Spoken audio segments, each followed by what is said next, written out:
विद्यार्थियों, आप सभी का ई लेक्चर में फिर से स्वागत है।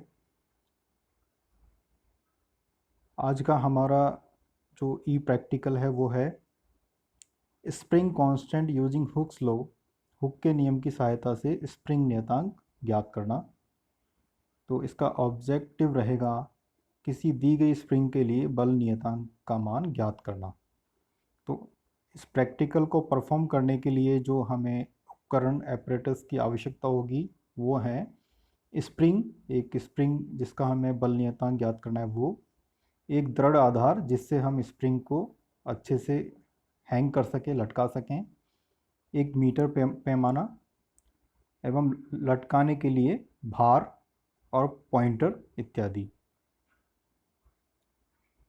इसका जो सिद्धांत है हुक्स लॉ के लिए वो, यदि किसी स्प्रिंग पर एफ बल लटकाया जाए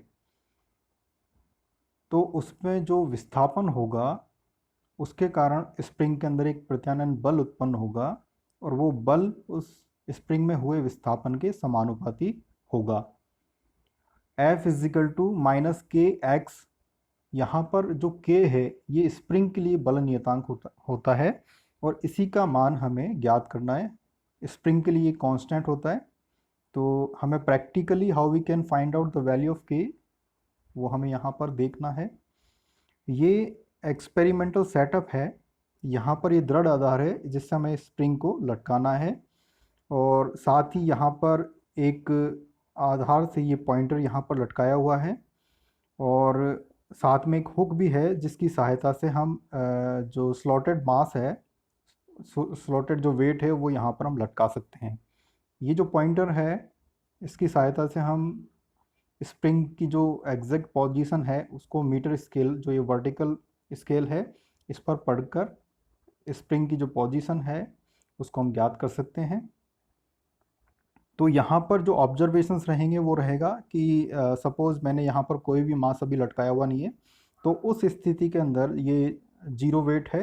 तो यहाँ पर हम देखेंगे कि पॉइंटर की स्थिति पैमाने पर क्या है। लेट से यहाँ पर मैंने 1.5 सेंटीमीटर ली है और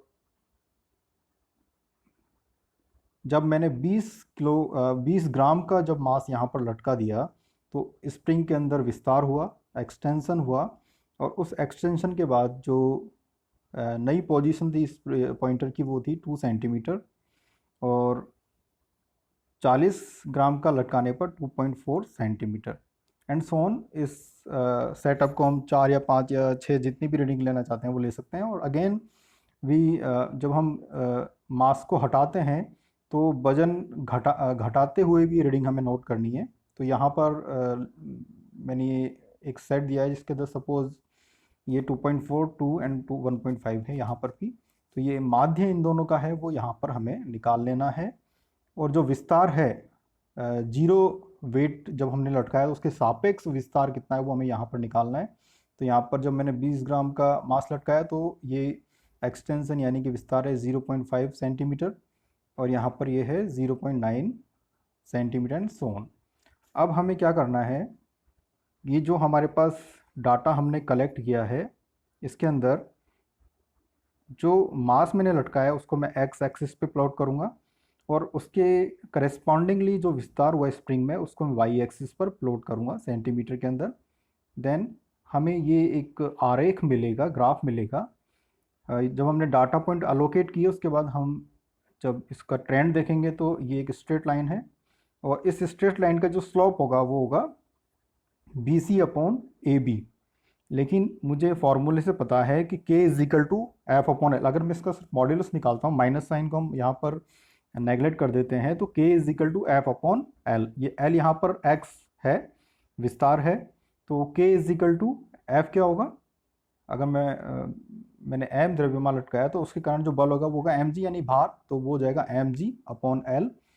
और अब हमें g ग्रेविटेशनल एक्सेलरेशन है और m अपॉन एल की वैल्यू याद करनी है। तो m अपॉन एल जब मैं देखूंगा तो ये मुझे स्लोप का जस्ट अपोजिट मिलेगा क्योंकि x एक्सिस पर अब m लिया है हमने और y एक्सिस पर l लिया है, तो ये स्लोप का उल्टा हो जाएगा। तो हमें जो k की वैल्यू निकालनी है उसके लिए हमें लेना पड़ेगा फिर A B upon B C.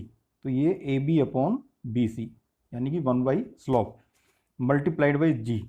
तो इस तरह हम इसका स्लोप निकाल कर आराम से जो स्प्रिंग का बल नियतांक है वो यहाँ पर ज्ञात कर सकते हैं।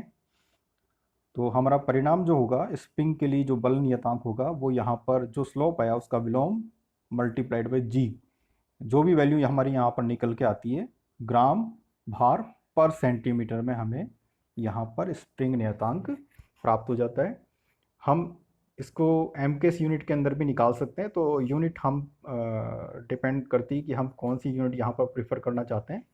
और ये जो प्रैक्टिकल है बोर्ड ऑफ टेक्निकल एजुकेशन का जो सेमेस्टर के लिए रिवाइज्ड सिलेबस है उसके अकॉर्डिंग है और नया प्रैक्टिकल है, तो आप इसको अच्छे से समझें। और जब आप हैंड ऑन प्रैक्टिस करेंगे तो ये ई लेक्चर आपके लिए बहुत ही हेल्पफुल होगा। धन्यवाद।